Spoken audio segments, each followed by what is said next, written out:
ಯಾವುದು ಶಾಶ್ವತ? ನಿನ್ನ ಹಿಂದೆ ಇರುವ ಹಣ, ನಿನ್ನ ಮುಖದ ಮೇಲಿರುವ ಸೌಂದರ್ಯ, ನಿನ್ನ ಜೊತೆ ಇರುವ ಅಧಿಕಾರ, ನೀನು ಗಳಿಸಿರುವ ಆಸ್ತಿ. ಅಸಲಿಗೆ ನೀನೇ ಈ ಭೂಮಿಯ ಮೇಲೆ ಶಾಶ್ವತ ಅಲ್ಲ.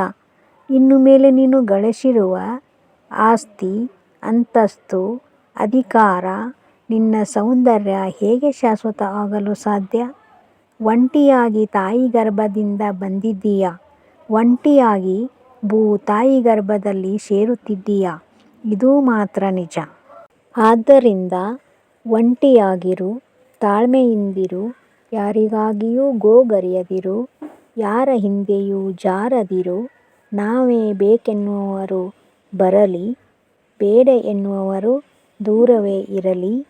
ಜೀವನದಲ್ಲಿ ಯಾರೂ ಮತ್ತು ಯಾವುದೂ ಶಾಶ್ವತ ಅಲ್ಲ ಅನ್ನೋದನ್ನು ಮರೆಯದಿರಿ.